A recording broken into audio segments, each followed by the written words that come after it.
didn't expect to get the part, and so to get a comic, because I was always the guy that played the young, whiny heroes. So to get to play a comedy area, and then to have work with Richard Epcar, who really made the you thought Lupin was funny, it's because of Richard Epcar.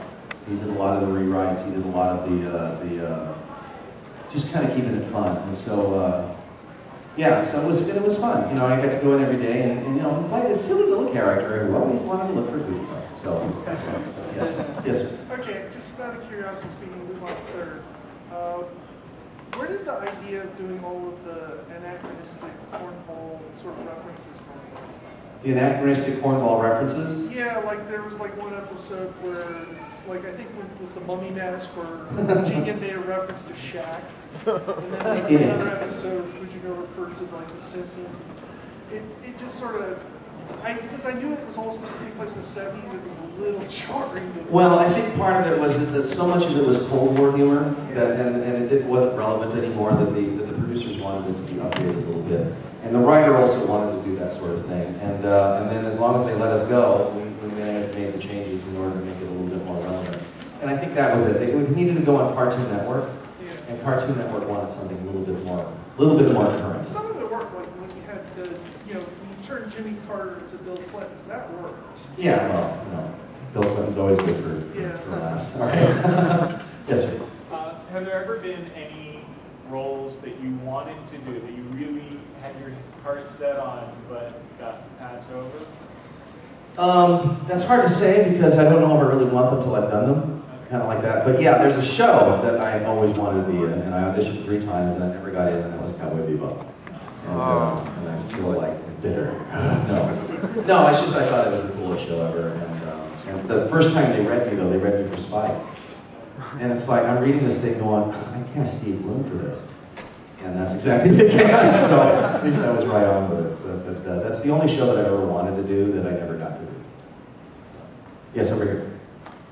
Have you ever met with your, like, the Japanese counterpart to your English dub, and do you usually just, like, listen to them first and try to maybe see how they did?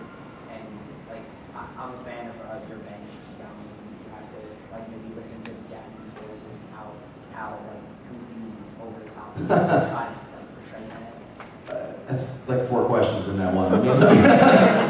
In terms of meeting my counterparts, no, I've never had the pleasure. I've always wanted to.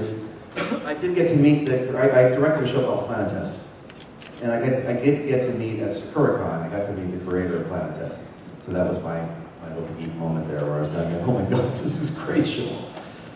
In terms of listening, when we record anime, we always listen to the Japanese first.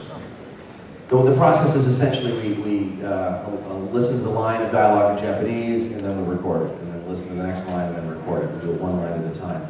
So, but when I'm listening to it, I'm not trying to so much listening to how they do it, but listening to what the intent of the actor, what's the communication, what's the emotion. Because frankly, if I were to act in a Japanese style, it would sound way over the top for American. Okay. Conversely, if somebody in Japan were to act in an anime in an American style, it would sound quiet and boring.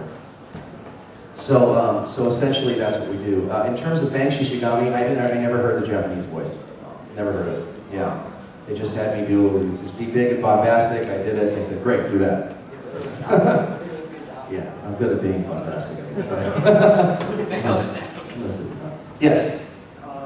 What was it like portraying Rick Hunter in Robotech? What was it like portraying Rick Hunter in Robotech? It's hard to answer because I was 20-some-odd years old. It was my first serious job, and I was scared to death. So it was really just kind of it was an experience. I was really trying to focus on just acting and not quite sure what it was I got myself into. I'd never really seen anime before, except for one thing that I'd done before that. And Carl was pretty adamant that we make this into something special, and I didn't even know what that meant until Roy dies. Till the episode where Roy dies, and I just kind of went, "Oh, I've never seen anyone die in a cartoon before." And then I knew that we were at something else. It was quite an experience, but I don't know if I could actually say how it was because I had nothing to compare it to then.